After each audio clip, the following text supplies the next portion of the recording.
अस्सलाम वालेकुम दोस्तों, मैं मोहम्मद तुफैल चौधरी उत्तर प्रदेश जिला संत कबीर नगर से और आप देख रहे हैं खबरें ड्राइवर रिक्शा जिंदाबाद। ड्राइवर रिक्शा चैनल पे आप लोगों का स्वागत है। चैनल पे नए हो तो चैनल को सब्सक्राइब कर लें और बेल आइकन यानी घंटी के बटन को दबा दें ताकि हमारी हर नई वीडियो आप तक पहुंच जाए। दोस्तों, अभी 2 दिनों पहले एक नया कानून लागू हुआ है जिसको लेकर all India driver union association बहुत ही नाराज़ है। कानून आप देख सकते हैं, स्क्रीन पे देख के पढ़ सकते हैं किस तरह का कानून लागू किया गया है, जिसमें नितिन गडकरी जी ने कहा है और अमित शाह जी ने कहा है कि अगर रास्ते में कहीं पे एक्सीडेंट होता है और ड्राइवर उसको तनहा छोड़कर भाग जाता है, जिसका एक्सीडेंट होता है, तो ड्राइवर को 20 साल की सज़ा सुनाई जाएगी।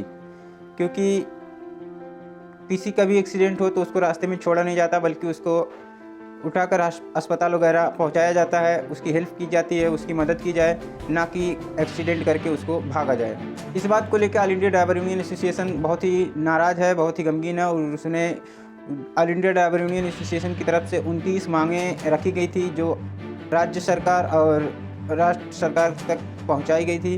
और कई जगह पर उन्होंने नितिन गडकरी जी को भी भेजा था, प्रधानमंत्री जी को भी भेजा था और अमित शाह जी को भी भेजा था। अलबत्ता उत्तर प्रदेश के मुख्यमंत्री योगी आदित्यनाथ जी को भी भेजा था।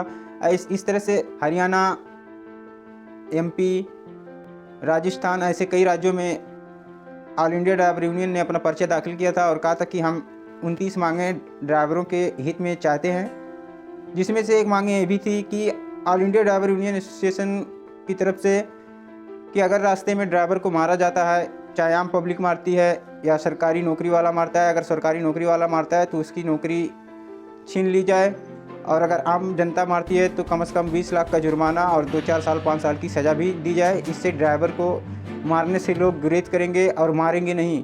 अगर ये चीज़ नहीं लागू होती है तो आज जो नितिन गडकरी जी और अमित शाह जी ने कानून लागू किया है, ये निहायत ही अफसोस की बात है। अगर ड्राइवर कहीं पे भी एक्सीडेंट करके रुक जाए, एक्सीडेंट तो खैर कोई जानबूझकर करता नहीं, लेकिन अगर कोई भी एक्सीडेंट हो जाए और ड्राइवर रुक जाए तो आप लोग तो जानते ही होंगे, लोग गाड़ियों को तोड़ देते हैं, फूंक देते हैं, जला देते हैं।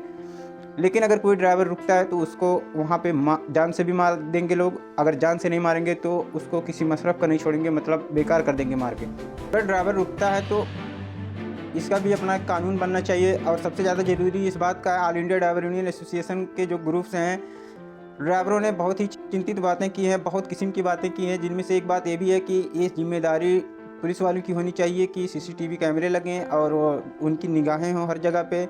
जहाँ जहाँ एक्सीडेंट ज़्यादा होते हैं वहाँ वहाँ पे उनकी निगाहें हमेशा लगी रहें, एक्सीडेंट होता है नहीं होता है, क्या होता है, कैसे होता है, ना कि ड्राइवर को रोका जाए। अगर ड्राइवर रुकता है, वैसे भी ड्राइवर एक्सीडेंट करके डायरेक्टली पुलिस स्टेशन ही भाग कर जाता है, क्योंकि उसको अपनी जान बचानी रहती है। वो जानता है कि अगर मैं रुक जाऊँगा तो पब्लिक मुझे मार देगी। और इस बात को अमित शाह जी और नितिन गडकरी जी समझने की कोशिश नहीं किए हैं। इसी बात को लेकर ड्राइवर यूनियन का बड़ा सवाल अमित शाह जी से है और नितिन गडकरी जी से है कि अगर ड्राइवर को मारा जाता है, रुकने को तो कानून लागू होगा तो ड्राइवर रुकेगा, ऐसी कोई बात नहीं है। लेकिन अगर ड्राइवर रुकता है तो उसके साथ जो हादसा होगा उसकी जिम्मेदारी नितिन गडकरी जी लेंगे या अमित शाह जी लेंगे? इसकी जिम्मेदारी कौन लेगा, ये सवाल सबसे बड़ा है। क्योंकि ये कानून बिल्कुल भी ड्राइवरों के हित में नहीं है, अलबत्ता ड्राइवरों के खिलाफ है। और ड्राइवर यूनियन इस बात को लेकर बहुत ही चिंतित है और बहुत ही अफसोस जता रहा है कि किस तरह की सोच रखी जा रही है और क्यों ड्राइवरों को नुकसान पहुंचाने की कोशिश की जा रही है। क्योंकि ड्राइवरों में एकता नहीं है और ड्राइवर संगठित नहीं है। इस बात को लेके अलबत्ता लोगों को मालूम नहीं है। ड्राइवरों का यूनियन बहुत ही बड़ा हो चुका है और all India driver union association, जिसको लोग ऑल ड्राइवर कल्याण संघ भारत के नाम से जानते हैं, वो बहुत ही कई राज्यों में काम कर रहा है और लाखों की संख्या में इसके साथ जुड़े हुए हैं ड्राइवर। लेकिन ये जो नए नए कानून लागू हो रहे हैं ड्राइवरों के खिलाफ हो रहे हैं, इस बात को लेकर ड्राइवर यूनियन बहुत चिंतित है। और